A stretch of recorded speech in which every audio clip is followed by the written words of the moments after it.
आप लोग कब तक बैठेंगी मुझे पता नहीं। जिसको बीच में से जाना हो जा सकता है, क्योंकि लंबा समय हो गया है।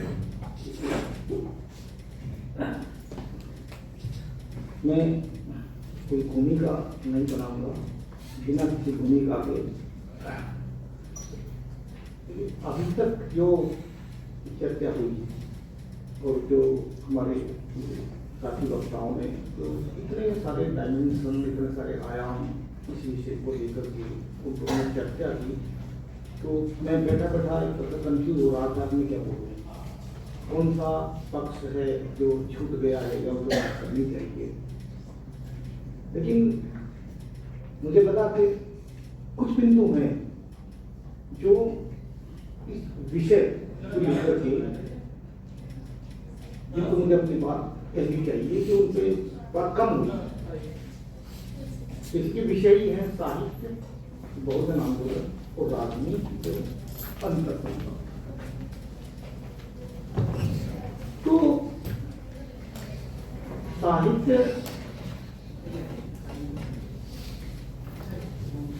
किस तरह से, तो जैसा कहा कि ये जो परिप्रेक्ष्य है पिछले कुछ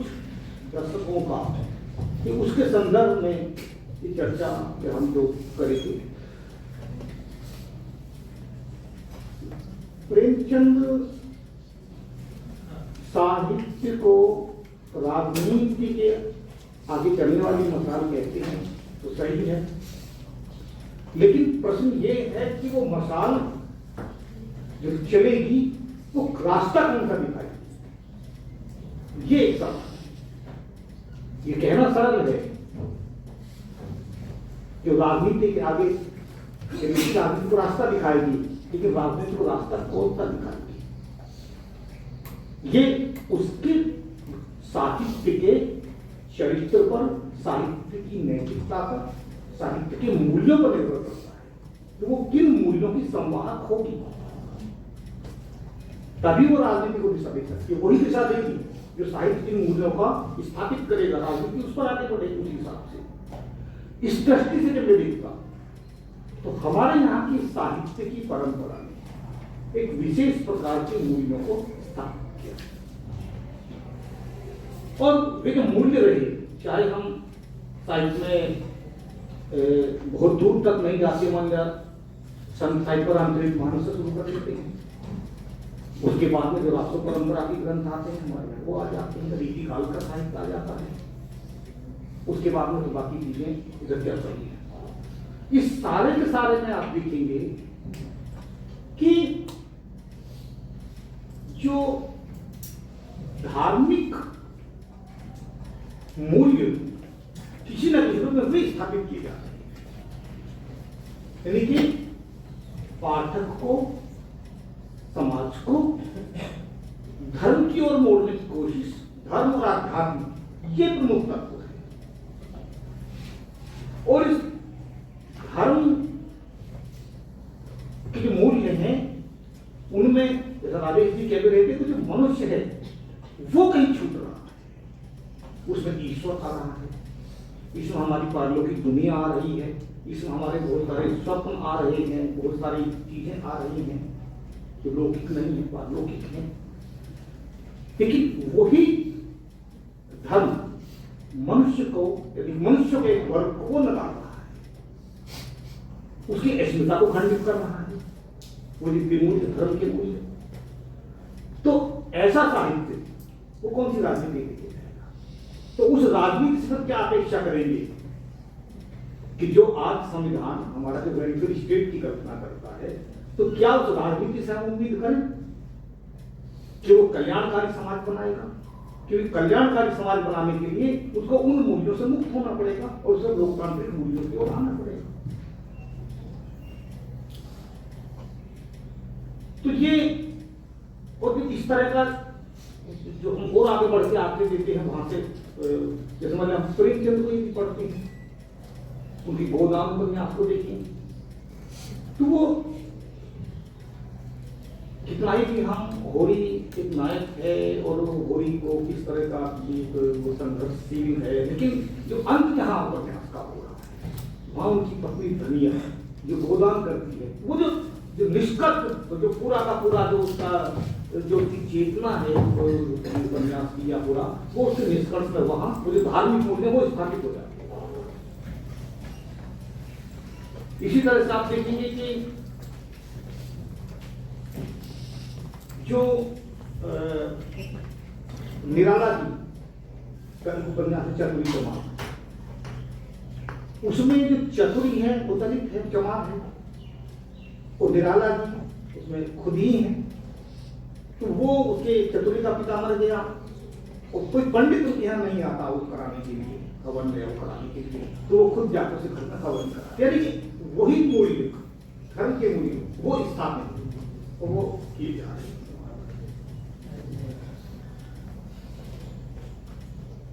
लेकिन भी जो ये मैं इस संदर्भ में कह रहा हूं क्योंकि जो हम समाज में जो वर्ण व्यवस्था है, जाति व्यवस्था है, इसको समाजशास्त्री भले ही उसको एक सामाजिक व्यवस्था के रूप में उसका अध्ययन करते हैं, लेकिन वास्तव में ये एक धार्मिक व्यवस्था है। ये हमारे यहाँ धर्म का प्राण और आधार है, उस पर टिका हुआ है। और इसलिए हमारे यहाँ कोई भी समाज सुधारक, कोई भी धर्माचार्य, कोई भी वो बहुत बड़ी बड़ी बातें करेंगे, मानवता की बातें करेंगे, लेकिन वो वर्ण व्यवस्था के विरुद्ध नहीं बोलेंगे, जातिवाद के खिलाफ कुछ नहीं बोलेंगे, जाति व्यवस्था पर कोई टिप्पणी नहीं करेंगे। तो ये जो साहित्य के संबंध है, तो ये पिछले 4-5 या कुछ पहले दशकों में ये जो आया एक नया साहित्य आया, जिसने उस परंपरा को बदला। और ये 4-5 साल क्या बल्कि मैं तो दशक क्या, इसको हम थोड़ा सा ये कह सकते हैं, जब से स्वाधीन भारत में और विशेषकर संविधान लागू होने के बाद में, संविधान में जो फंडामेंटल राइट्स मिल गया शिक्षा के सभी को, तो वहां से अवसर मिला, सब लोग शिक्षित होने लगे, तो वो सब चीजें आने लगी।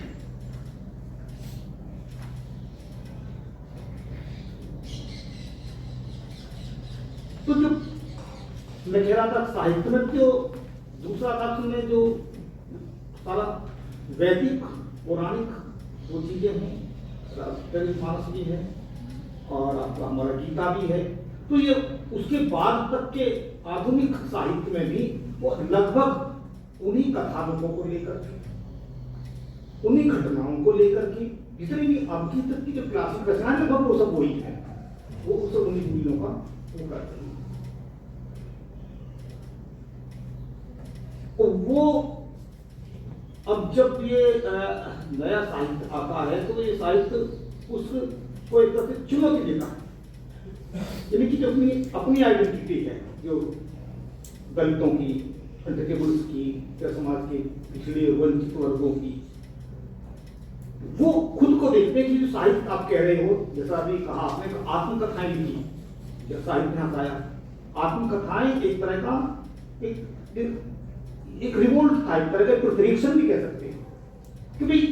तुमने जो लिखा उसमें हम कहीं नहीं है, जो तुमने हमारे बारे में लिखा वो सच नहीं है, सच क्या है वो हम बताते हैं, हमारा सच क्या है, हमारे अनुभव क्या है वो हम बताते हैं, इसलिए आत्मकथाएं लिखी। कि जैसा आप में दिखा रहे हो वैसा ही नहीं है, हमारे अंदर क्या खटपटा रहा है उसका आपको पता नहीं है। और इसलिए आप देखेंगे कि जब प्रेमचंद गोदान में माता दीन और सिरिया का प्रेम प्रसंग आपको होगा कि वो उसके यहाँ जाती है, रहता है, सब कुछ होता है, और लेकिन उसे वो रखेल बना के रखता है, पत्नी का दर्जा नहीं देता, पत्नी नहीं बना। तो सिरिया मारिन है, उसके जो कुटुंब के, परिवार के, जाति के, समाज के लोग माता दीन को पकड़ते हैं उसके बाद में, कि वो कहते हैं कोई तुमसे बनाओ, उसको अपना धर्म नहीं दे सकते, तो हम तुम अपना धर्म देते हैं, वो हड्डी उसके मुंह में डालते हैं। तो हड्डी एक बहुत बड़ा प्रतीक भी है और एक बहुत बड़ा संकेत दे रहा है। ये दे रहा है जो दलितों का, क्योंकि वो इतने अभावग्रस्त जीवन था उनका, उनके पास साधन ही इतने ज्यादा थे, उनके पास खाने का नहीं था, तो मरे हुए पशुओं का मांस तक खाने के लिए विवश थे, वो कैसे अपना पेट भरे। कई आत्मकथाएं आपको मिलेंगी, जैसे माता प्रसाद जी की आत्मकथा पढ़ सकते हैं, झोंपड़ी से रात में, उसमें उन्होंने इस बात को लिखा है कि वो जो पशु जो गोबर करते हैं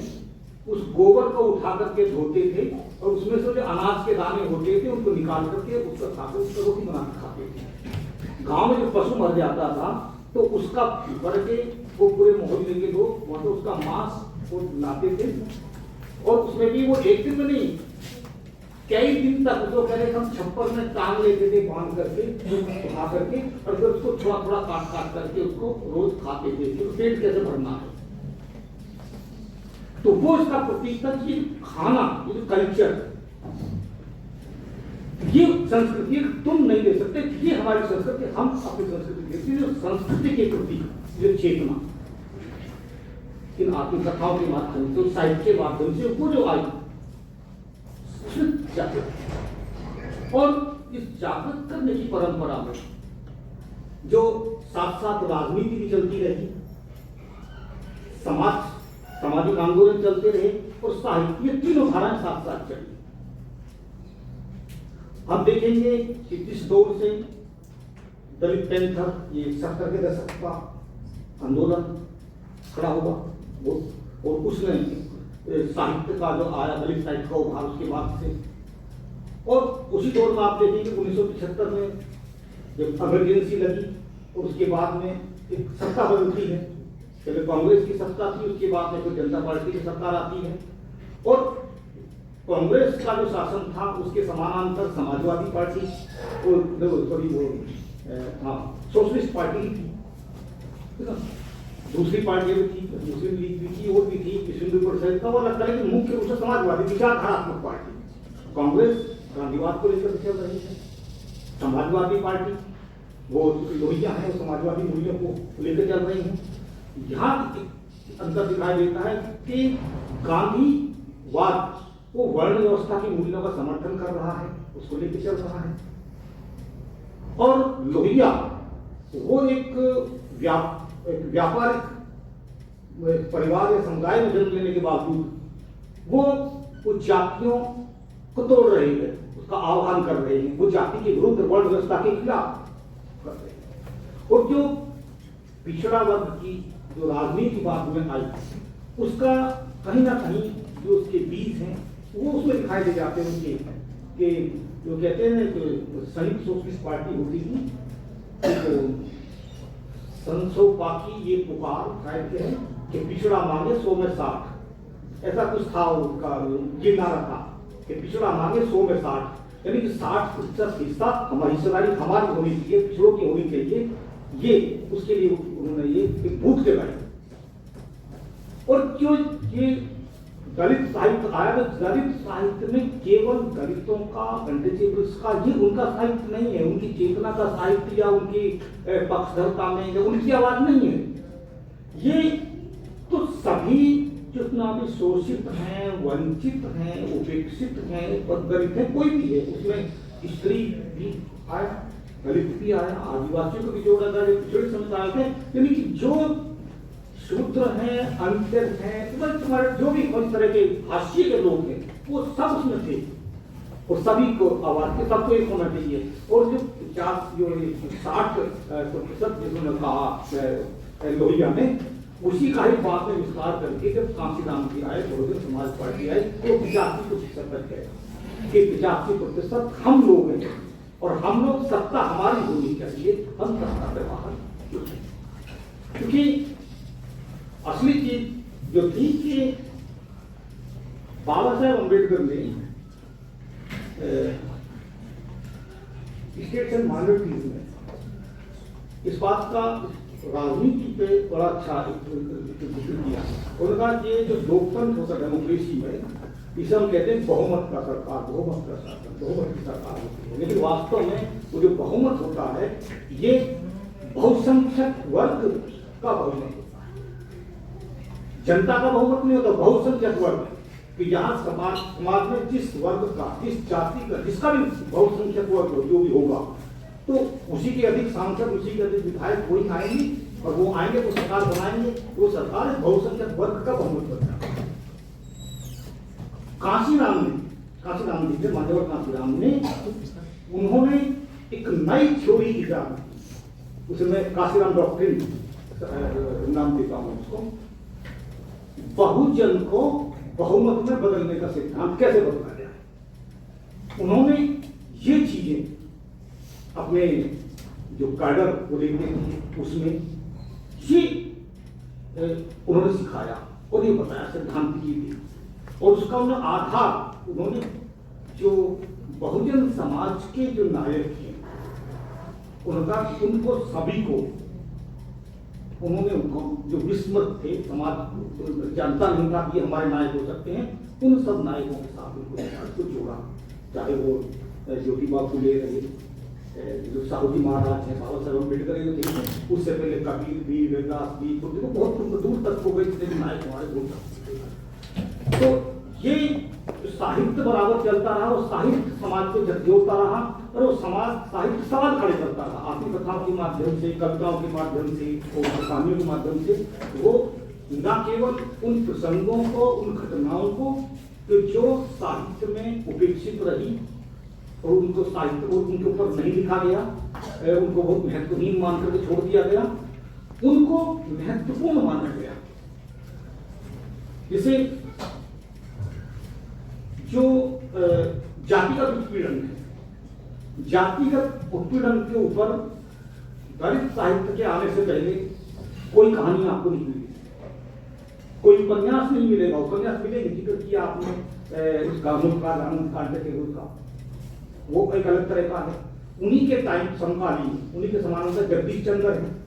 उनका धरती धर्म है अपना, वो भी लगभग उसी क्षेत्र के हैं जहाँ के मुल्कात आनंद है, तो वो भी दिखला रहे हैं, लेकिन वो अलग तरह का, उसमें भी एक समझौता परस्त है, वहाँ पे जाट है और जवान है, दो हैं कि उसमें अंत में झगड़े होते रहते हैं, सारा कुछ होता है, अंत में समझा है कि दोनों का एक दूसरे के बिना काम नहीं चलता, दोनों अपना सह अस्तित्व के साथ रहें, जाति व्यवस्था खत्म नहीं होती, वहाँ पे अर्थव्यवस्था वो टूटती नहीं है। बस ये है कि तुम हमको रोटी पानी देते रहो और हम तुम्हारा ये काम करते रहेंगे, दोनों आपस में ये समझौता होता है। तो इस चीज से जो मूल प्रश्न है उसका कोई तरह नहीं जा रहा, या जो धार्मिक मूल्य है उन मूल्यों का खंडन, उनका प्रतिकार, कि भी ये मानवता को रोक रही है, मानवता के विकास को रोक रही है। तो उस पर सवाल पहली बार किए गए, दलित साहित्य सवाल किए, ईश्वर पर सवाल किया, स्वर्ग पे किया, आत्मा पे किया, परमात्मा पे किया और भाग्य पर किया। इसे तो इनका सवाल सबको नकार कि ये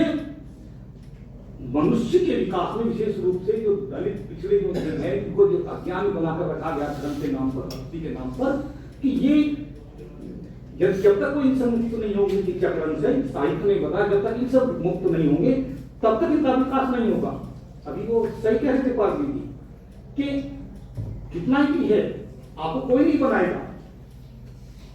आपको खुद बनना पड़ेगा। तो ये कोई ईश्वर, कोई देवता, कोई आपका भला कर देगा, आपको बच्चे को पास कर देगा, आपको रोग से मुक्ति दिला देगा, आपका ये सब कुछ कर देगा, आपकी आर्थिक स्थिति ठीक हो जाएगी, आपको सब सम्मान मिल जाए,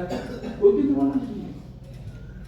तो ये कहा कि इस बाहर निकले, चक्र से बाहर निकले। इस साहित्य ने पूरा जोर ये लगाया, इसके बाद सवाल, यही सवाल कई बार आक्रमण जैसा और कई बार बहुत से लोगों को ये आकरा भी स्वाभाविक है, इसमें कोई गलत नहीं है जिनको आकरा। जैसे मैं उदाहरण के लेता हूँ नामदेव प्रसाद की कविता, उसमें राम राज्य को लेकर के उन्होंने कहा कि वो कि राम राज्य आएगा, अच्छा है, ये है, लेकिन वो जैसे आज स्वतंत्रता को लेकर के बात करते हैं, स्वतंत्रता किस गति का नाम है? इस आजादी की आप बात करते हैं, देश आजाद हो गया है, सब स्वतंत्र हो गए हैं, वो कह रहे मुझे तो स्वतंत्रता का अनुभव अभी तक नहीं हो रहा, मैं तो अभी भी उसी स्थिति में जी रहा हूँ जो पहले था, मुझे तो कोई अंतर नहीं दिखाई दे रहा। तो कह रहा स्वतंत्रता किस गति का नाम है? और फिर आगे कहते हैं राम राज्य की किसको नहीं माना, तो राम राज्य में मेरी जगह कहाँ है? एक शूद्र के रूप में, एक अंतर के रूप में मैं कहाँ हूं, मेरी जगह क्या हो? तो मुझे यानी कि मुझे सम्मानजनक जगह चाहिए, मुझे भी दूसरे मनुष्यों की तरह वही बिल्कुल उसी तरह का मुझे एक मनुष्य होना है, उस तरह का मेरी पहचान होनी चाहिए, वो मेरी जो ह्यूमन डिग्निटी होती है, मान गरिमा, मुझे उस गरिमा के साथ पहचानना चाहिए। ये साहित्य ने बताया, और ये जो साहित्य ने बताया, यही उस राजनीति के अनुसार बहुजन राजनीति उसने प्रभावित किया। और आप देखेंगे कि जैसे ही बिहार में लालू प्रसाद जो समाजवादी थे, और जब उनकी सरकार आती है तो वो बहुत सारे मंदिरों में शूद्रों को पुजारी बनाते थे। लोहिया जी ने तो अपने समाजवादी विचारधारा जहां तक उनकी थी अपने लोगों में, उन्होंने तो जनेऊ तोड़ने का अभियान चलाया था। और साथ में जो रामस्वरूप वर्मा जी थे या राजाराम भारती थे, तो उन लोगों ने ये अभियान चलाया था। और जो अपने संतराम दिए थे, वो जाति तोड़क मंडल जो लाहौर में था, तो उन्होंने तो जाति तोड़ने का अभियान चलाया। तो लेकिन लालू प्रसाद उनसे आगे गए और उन्होंने उनको मंदिरों में शूद्रों को, अंतजों को, उनको, और दूसरा जो गरीब लड़कियां हैं गांवों की, जिनके बाल भी कई दिन में वो धोती है, अवसर नहीं होता, श्रम करते हैं, उन्होंने कुछ साबुन शैम्पू उनके अंदर बांटा कि तुम्हें भी साफ रहने का कोई अधिकार है। ये जो चेतना है, राजनीतिक चेतना साहित्य के माध्यम से गई। तो ये इसने मसाल का काम ना किया और राजनीति में भी प्रभावित साथ साथ चलता रहा। इसी तरह से हम देखते हैं उत्तर प्रदेश में जैसे बहुजन समाज पार्टी का वो चलता है, और वो धीरे धीरे वो विचारधारा जो कैडर कैंप को वाम सेट के जरिए जहाँ लगाकर शुरुआत करते हैं माननीय कांशीराम, और जो अखबार निकालती है वो बहुजन संगठक या ओप्रेस्ड इंडियन है ना, तो इस बहुजन संगठक में मैंने भी लिखा है, इसकी जुड़ा रहा। तो ये जो आंदोलन जो वैचारिक आंदोलन पैदा कर रहे थे, खड़ा कर रहे थे, तो वहां से जो उन्होंने शुरुआत की, और वहां से उस पाठशाला में कह सकता हूँ बहुजन समाज पार्टी से सब के जो वामशेप की पाठशाला से निकले हुए बहुत सारे लोग, क्योंकि वामशेप केवल राजनीतिक संगठन तो था, सामाजिक संगठन है, गैर राजनीतिक संगठन है, और उसमें अधिकांश सरकारी नौकरी करने वाले लोग, सामाजिक कार्यकर्ता लोग, राजनेता नहीं थे। तो जो नौकरी करने वाले लोग हैं उनके अंदर वो चेतना गई और उनके अंदर आया कि हम समाज के लिए हम क्या कर सकते हैं, हमारी जिम्मेदारी क्या है, ये उन्होंने एहसास जगाया उनके बीच में कांशीराम जी के माध्यम से। और वो जो क्या आई तो धीरे धीरे उन्होंने वामशेप से जो DS4 बनाया, दलित शोषित समाज पार्टी, उसके बाद फिर वामशेप बहुजन समाज पार्टी बाद में बनी। तो वो जो चेतना थी एक तरह से राजनीतिक पृष्ठभूमि थी, तो वो जो चेतना उन्होंने समाज में जगाई। जो युवा लोग थे, जैसे मेरे जैसे लोग, मैंने भी 76-77 कैडर कैंप लिखिए शुरू में, तो उसके बाद में जुड़ा था, तो बहुत सारे युवा लोग जो वहां जुड़े, तो वहां से दिशा मिली कि हमें क्या लिखना चाहिए, हम क्या पढ़ना चाहिए, हमें क्या सोचना चाहिए। तो वहां मतलब उससे पहले तक शादीराव साहू जी महाराज के बारे में उतनी चेतना हमारी नहीं थी। हम बाबा साहेब अम्बेडकर को, ज्योतिबा फुले को इनको जानते थे, वहां तक हमारी चेतना थी, लेकिन उन्होंने साहू जी महाराज तक हमको लेकर, तो जहां हमें ये जो पता चला, तो उन्होंने ये जो बीज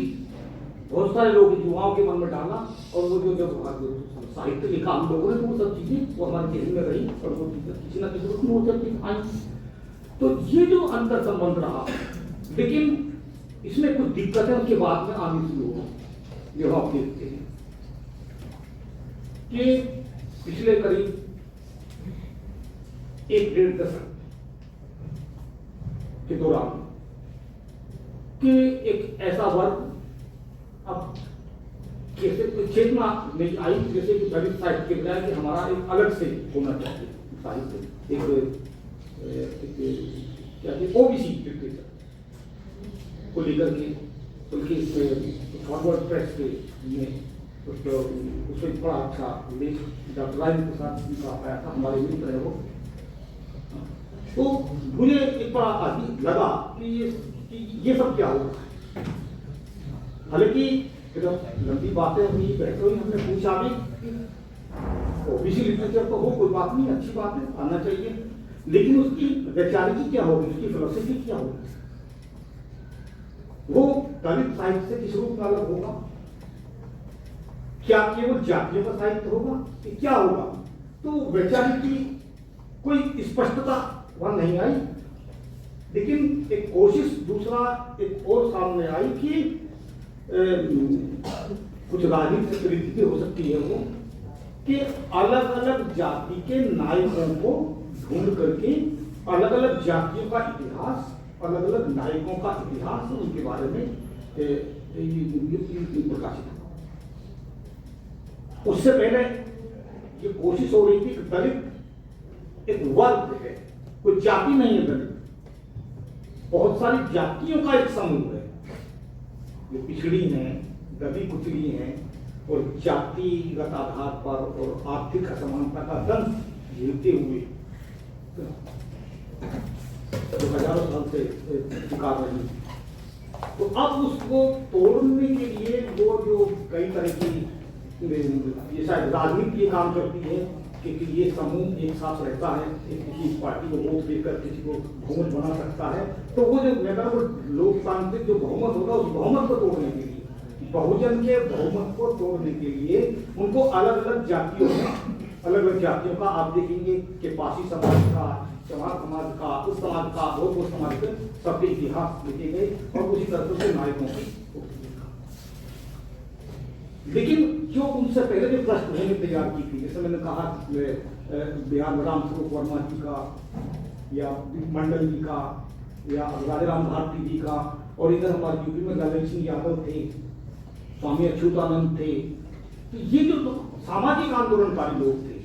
लेकिन साहित्य के लिए थे। और उधर दक्षिण में उसी दौर में पेरियर रामास्वामी नायकर, वो एक तो जो धार्मिकता है उसके खिलाफ एक बहुत बड़ा सामाजिक आंदोलन, वर्ण व्यवस्था के खिलाफ, जातिवाद के खिलाफ बहुत बड़ा आंदोलन को खड़ा कर रहे हैं। और वो सच्ची रामायण जैसी किताब वो लिख रहे हैं और उस किताब का हिंदी में अनुवाद ललन सिंह यादव ने किया। उसके किताब प्रतिबंध बैन लगा उस किताब पर, फिर वो हाई कोर्ट तक मुकदमा लड़े, उससे फिर जीते ललन सिंह यादव। मुझे इस बात की खुशी है कि मैं ललन सिंह यादव जी के संपर्क में मिला, युवा था, 2-3 बार मुझसे मिला। तो और ललन सिंह यादव के अंदर वो जो फूले और अम्बेडकरवादी को चेतना प्रवाहित हो रही है, तो जो उस ललन सिंह यादव की चेतना जहां तक जानी चाहिए थी वहां नहीं गई, लेकिन क्योंकि वो उनके साथ में बुद्ध और अम्बेडकर जुड़ गए तो वो एक तरह से वो एक दूसरे वर्ग तक को सीमित कर दिया। इसका बहुजन आंदोलन का होता था कि जो एक बहुजन समाज बनना था जिसका लिए मान्यवर कांशीराम जिसके लिए प्रयास कर रहे थे, एक बड़ी यूनिटी बना रहे थे, उस यूनिटी को वो बनने में उसमें ये सारे महापुरुषों को हम जोड़ेंगे, महापुरुषों के मानने वाले लोग अपने आप सारे के साथ जुड़ेंगे और एक जो बहुमत है वो हमारा बनेगा, फिर हम शासन बनेंगे। वो एक प्रदेश में नहीं, हम केंद्र में और सभी राज्यों में हम शासन कर सकते हैं। ये और दूसरा, केवल शासन नहीं करना, केवल शासक नहीं बनना, बल्कि ये हम संविधान को उसकी सही अवधारणा के साथ, उसकी सही अपेक्षा के साथ संविधान का इंप्लीमेंट करेंगे। शासन से ये अपेक्षित है कि हम एक कॉन्स्टिट्यूशनल हम we are govern by constitution, लेकिन एक सोसाइटी के रूप में हम धर्म से शासित हो गए, जिसका भी आपने जिक्र भी किया, जो डेमोक्रेसी है वो बाहर ऊपर से आई हवा में और उन्हें जमीन से नहीं आई। उसका कारण ये है कि यहाँ डेमोक्रेसी है नहीं, क्योंकि ये हमारा थियोक्रेसी है, समाज में धर्म का शासन है और धर्म का शासन है वो लोकतांत्रिक का विरोधी है, वो जातियों में बांटता है, वर्णों में बांटता है, उनके अंदर भेद करता है। तो वो लोकतंत्र समानता, स्वतंत्रता, भ्रातृत्व उसके पिलर है लोकतंत्र के। और थियोक्रेसी है, धर्म के शासन में समानता का एकदम घोर अभाव है, वहां एक वर्ग को स्वतंत्रता ही नहीं है, उसके पास वंचनाएं हैं, निषेध है। तो उस शासन का मतलब ये था कि सत्ता प्रणाली राजा बन जाना नहीं, संविधान को सही तरीके से इंप्लीमेंट करना ताकि इस समाज को मानवीय बनाया जा सके और इस समाज में जो प्रत्येक व्यक्ति का जो संविधान से कहता है कि एक वैल्यू है, हर नागरिक का एक वैल्यू है, बराबर वैल्यू है, तो उसकी जो डिग्निटी है वो वैल्यू हर व्यक्ति को मिलेगी। और जब ऐसा होगा कि सब एक दूसरे के साथ अपनी, सब लोग डिग्निटी के साथ रहेंगे, मानवीय गरिमा के साथ रहेंगे, अपनी अपनी अहिंसा के साथ रहेंगे, तो देश अपना आगे बढ़ेगा। तो ये जो चीज थी, तो उसको अब ये जो इसमें दिक्कतें आई हैं, तो साहित्य में भी आई। साहित्य में भी इसलिए वो कई तरह की चीजें आपको ये सब चीजें मिल सकती हैं। तो मैं कहने वाला कंक्लूड कर रहा हूं। तो तात्पर्य ये है मेरा कहने का कि साहित्य ने आंदोलनों को प्रभावित किया और आंदोलनों ने साहित्य को प्रभावित किया। हम यदि ज्योतिबा फुले ने आंदोलन नहीं चलाया होता, उन्होंने गुलामगिरी नहीं लिखी होगी, या उन्होंने जानकारी नहीं होगी, ज्योतिबा फुले ने बहुत ही सुंदर वो पावड़ी लिखी हुई जो मराठी साहित्य का आपको बड़ा क्लासिक चीज है, वो हिंदी में हमारे अनुवाद में हुआ है, उनका कार्य है, वो पावड़ी मराठी नहीं है। तो ज्योतिबा फुले ने जो चेतना जगाई, साहस के साथ कहना,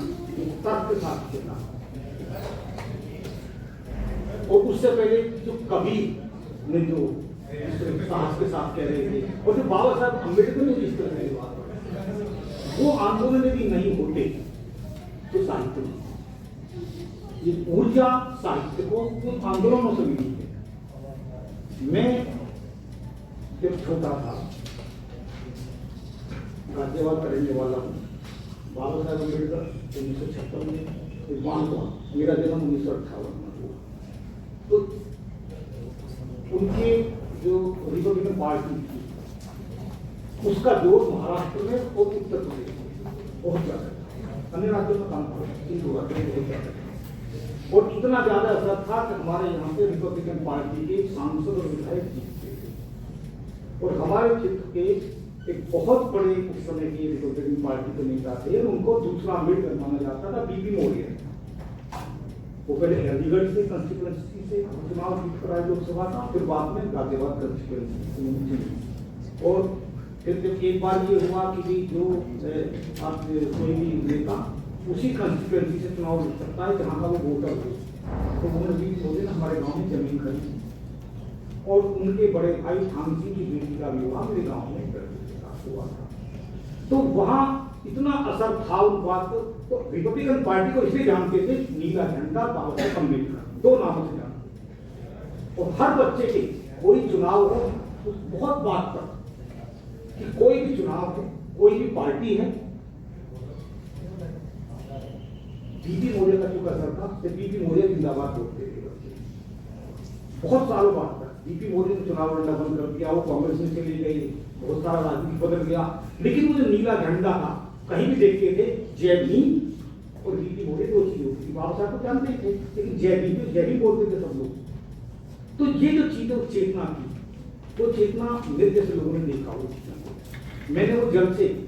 जो छोटे छोटे वहां पर होते थे, और उस जलसों में जो बाबा साहब अम्बेडकर के बारे में जो बताया जाता था, लोग जय भीम के नारे लगाते थे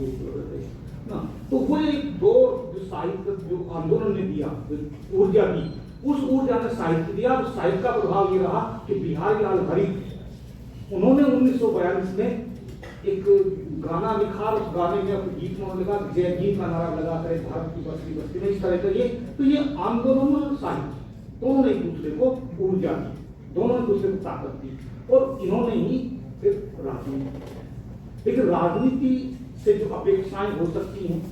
मैं समझता हूं कि साहित्य को तो बहुत ज्यादा अपेक्षा नहीं करनी चाहिए राजनीति से, लेकिन साहित्य ने जो काम किया, लेकिन राजनीति कई बार अपने आप को बहुत ऊंचा समझने लगती है, और वो साहित्य को उतना महत्व नहीं देती, लेकिन उसका असर नहीं होता। ये चीजें कहीं ना कहीं ये चुपके चुपके चलती है। लोग साहित्य पढ़ते हैं, समाज साहित्य का प्रभाव समाज में जाता है, राजनीतिक समाज से जुड़ते हैं, देखते हैं, सुनते हैं, रहते हैं, और कहीं ना कहीं वहां से वो देखते हैं समाज में क्या चल रहा है, क्या घट रहा है, वहां से अपनी रणनीतियां तय करते हैं। तो साहित्य ने जिन शुरुआत के साहित्य ने जिन मूल्यों को स्थापित किया वे मूल्य मानवीय मूल्य नहीं थे। दलित साहित्य ने और बहुजन साहित्य ने मानवीय साहित्य को मानवीय बनाया और साहित्य के माध्यम से समाज को मानवीय बनाने की कोशिश की और उसके माध्यम से राजनीति को प्रेरित किया कि वो भी संविधान का सही इम्प्लीमेंट करके समाज को मानवीय और समतामूलक जो समाज नाट्य की अपेक्षा करूँ उसको बनाने की कोशिश कर सके। तो मुझे लगता है कि ये एक साहित्यकार के रूप में मैं तो ये समझता हूँ कि ड्यूटी है कि हम उन मूल्यों को निरंतर आगे बढ़ाते रहें। राजनीति में कौन आ रहा है, कौन पार्टी आ रही है, कौन जा रहा है, ये सब चलता रहता है। इससे ये कोई परमानेंट चीज नहीं है, लेकिन जो विचार है विचार जिंदा रहता है, लंबे समय तक विचार जिंदा रहता है। आज हम बाबा साहेब अम्बेडकर या ज्योतिबा फुले को इसलिए याद कर रहे हैं, उनकी एनर्जी से मिलती है क्योंकि उनका दिखावा साहित्य है, उनकी लिखी किताबें हैं। यदि वो नहीं होती तो आज बाबा साहेब अम्बेडकर तो कब के खत्म हो चुके होते, वो नहीं होते आते। वो ताकत जो है विचारों की ताकत होती है। आप लोगों ने जितनी देर तक सुना और थके भी आप हैं, उसके बाद आपने मुझे भी इतनी देर तक झेल लिया, ये आपकी ताकत है यार। बहुत अच्छा लगा रामचंद्र जी आपने बुलाया, मौका या संवाद करने का। तो जब वो मौका होगा तो दूसरी बातें करेंगे।